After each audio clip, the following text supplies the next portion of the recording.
कि वीडियो में हम लोग पॉलीगन्स या बहुभुज के बारे में महत्वपूर्ण जानकारी पढ़ने वाले हैं जो तरह तरह की परीक्षाओं में पूछे जाते हैं।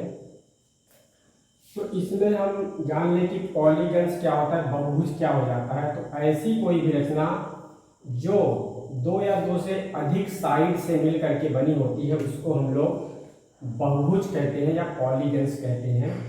तो यहाँ हमने एक टेबल बना रखा है, इस टेबल को मैं पढ़ देता हूँ तो आपको समझ में आ जाएगा।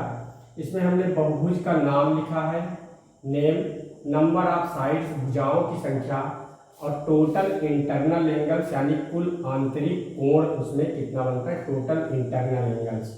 मतलब जैसे हमने यहाँ पे ट्राइंगल बना दिया, हमने स्क्वायर बना दिया, हमने रेक्टेंगल बना दिया, या हमने ऐसे करके 6 साइड का हेक्सागोनल स्ट्रक्चर बना दिया, या ऐसे करके हमने 5 साइड का बना दिया। तो इस तरह के स्ट्रक्चर्स को हम लोग पॉलीगन्स कहते हैं। अब इसमें जैसे पहला जो पॉलीगन्स है वो ट्राइंगल बनता है क्योंकि दो साइड से कोई भी बंद रचना क्लोज स्ट्रक्चर नहीं बनता है, क्लोज स्ट्रक्चर बनना जरूरी है। अगर हमने 5 साइड भी ऐसे ऐसे करके लिया लेकिन ये स्ट्रक्चर यहाँ बंद नहीं है तो ये पॉलीगन्स नहीं कहलाएगी, ये पॉलीगन नहीं होगा। बाकी ये सभी पॉलीगन्स हैं, तो ये विशेष ध्यान रखना है। तो इसमें पहली बंद रचना जो बनती है वो 3 साइड से बनती है जिसको हम लोग त्रिभुज या ट्रायंगल कहते हैं। तो इसमें जो नंबर ऑफ साइड होगी वो 3 होगी और टोटल इंटरनल एंगल 180 डिग्री होगा। ये कैसे आएगा वो भी हम आपको समझाते हैं। टेट्रागन यानी चतुर्भुज को कहते हैं, इसमें 4 साइड्स होती हैं। पेंटागन पंचभुज को कहते हैं, पंच यानी पेंटा, पेंटागन। पेंटा शब्द ही जो tri tetra penta, penta means 5, hexa means 6, hepta means 7, octa means 8, nona यानी 9 और डेका यानी 10 होता है। अब इसमें जो भुज लगा है तो भुज के लिए हम लोग गन शब्द यूज करते हैं। तो tetragon, pentagon, hexagon, heptagon, octagon, nonagon और डेकागन, इस तरह के यानी कि अगर कोई 10 भुजाओं से मिलकर की रचना बनेगी, इस तरह की अगर हम 10 भुजाओं वाला बना लें तो वो 10 भुज हो जाएगा। 9 भुजाओं वाला 9 भुज, 8 भुजाओं वाला 8 भुज। इस तरह से पॉलीगन्स या बहुभुज होते हैं। अब इसमें सबसे इम्पोर्टेंट काउंट ये होता है कि हम इसके आंतरिक कोण, ऐसा नहीं है कि कोई भी रचना, इसमें टोटल अंदर 3 कोण बने हैं, 3 एंगल्स हैं, इसमें 4 एंगल है, इसमें भी 4 है, इसमें 5 एंगल, इसमें 6 एंगल, ऐसे हेप्टागन में 7 एंगल, ऑक्टागन में 8 एंगल, नोनागन में 9 एंगल और डेकागन में 10 एंगल्स टोटल बनेंगे। तो सबका मेजरमेंट माप अलग अलग होता है, सभी को हम ऐड करें, टोटल की बात कर रहे हैं।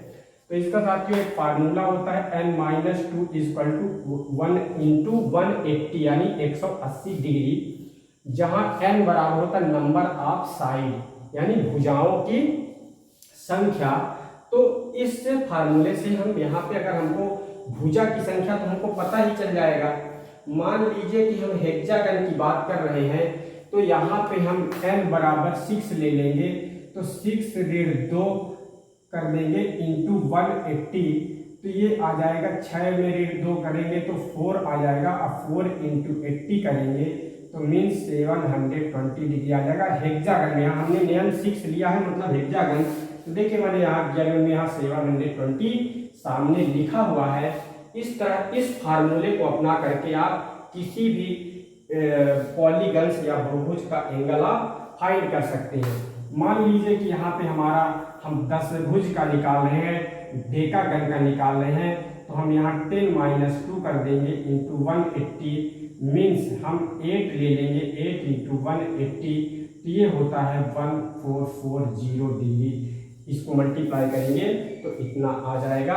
ये देखिए 1440 डिग्री एंगल बन गया। तो इस तरह से अगर आपके पास इसको याद करने की जरूरत नहीं है, आपको सिर्फ ये याद करने की जरूरत है, इससे आप सारे के एंगल्स को फाइंड कर सकते हैं। जैसे आप त्रिभुज का ही ले लीजिए, तो अगर मैं यहाँ 3 लूंगा तो 3 × 2 करूंगा तो 1 आ जाएगा और 180 में 1 का गुणा करूंगा तो वापस 180 ही आएगा। इसलिए ट्रायंगल में भी कितना टोटल आंतरिक कोण होता है, 180 डिग्री। आप इस फार्मूले में n की जगह आपको यही संख्या रखना है, ये जो भुजाओं की संख्या रखना है। तो आप अपने से पूरे एंगल को जब भी जरूरत पड़ेगी तो इस एक फार्मूले से आप सबको फाइंड कर सकते हैं, तो इनको न याद करके आप इसको याद रखिए। और साथियों, चाहे कितना भी साइड्स का, चाहे जितनी भी भुजाओं का पॉलीगन्स हो, उसमें बाह्य कोण यानी एक्सटर्नल एंगल हमेशा 360 डिग्री का होता है।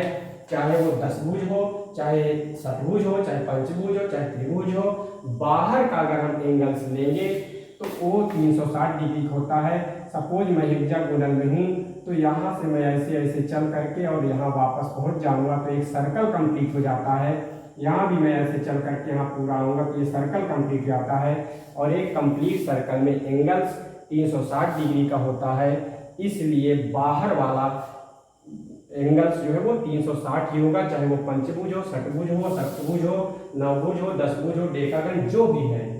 तो इस तरह से हम एंगल्स काउंट कर सकते हैं। बहुभुज का बहुत ही महत्वपूर्ण टॉपिक है, इसे ध्यान से बार बार वीडियो को देख करके आप अच्छे से इसको पढ़ लें, समझ लें। ये सभी कंपटीशनों में क्वेश्चन आता रहता है। और साथियों, ऐसे ही नए नए वीडियोस के लिए आप हमारे चैनल को जरूर सब्सक्राइब कर लें, लाइक कर लें, बेल आइकन को दबा लें, जिससे आपको नोटिफिकेशन डेली का डेली मिलता रहे। Thank you.